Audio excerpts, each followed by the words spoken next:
Beyond the threshold of death, many people brought back to life later describe visions of an afterlife, similar to this scene from the 1995 film Hideaway.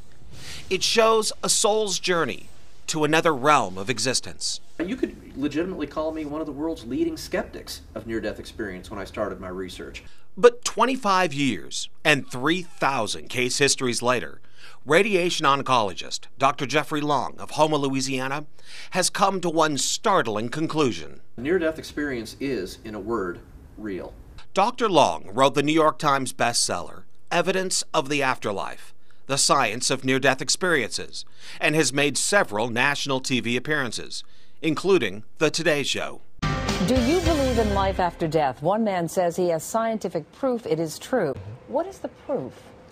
Well, my research reveals 9 lines of evidence about the reality of near-death experiences and their consistent message of an afterlife.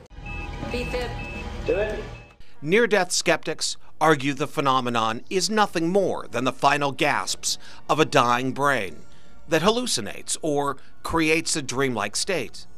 Many others, like a psychiatry professor here at LSU Health Sciences Center in Shreveport, describe NDE'S as an unsolved mystery. The bottom line is that people who believe in the near-death experience are going to believe in it, and the people who don't aren't. Dr. Long insists the mystery of near-death experiences cannot be explained by a dying brain. The elements of the near-death experience are highly organized, highly lucid, and follow a typical and very logical pattern throughout the entire experience. And he says this dying brain hypothesis breaks down in dozens of well-documented near-death cases he's investigated. There is no way any brain function can explain a near-death experience while your heart stops, while you're under general anesthesia. Impossible. Those crystal clear near-death memories typically begin with an out-of-body experience. And I thought, boy, this is neat, you know. I can't wait to get back and tell my husband. Near-death survivor Sandra Abrahams recalls floating above her body shortly before being whisked through a long, dark tunnel and toward a light.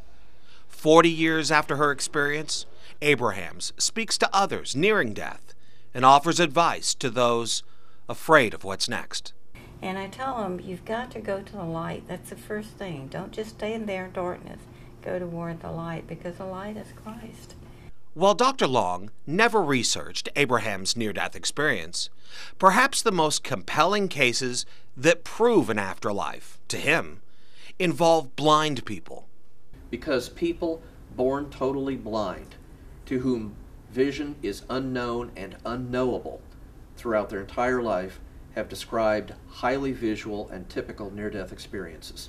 Skeptics also argue that religious beliefs may influence near-death experiences.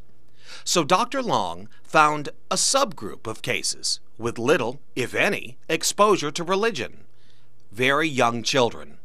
So what I conclude from my research is that near-death experiences seem to be completely unrelated to cultural upbringing, to religious beliefs or expectations, and really even any understanding of what a near-death experience is. Jeff Farrell, KSLA News 12. Dr. Long hopes future research can push the boundaries even further in documenting a possible afterlife. Until then, he and others wage a battle against critics who contend near-death research lingers between the realms of fantasy and pseudoscience. Jeff Farrell, KSLA News 12.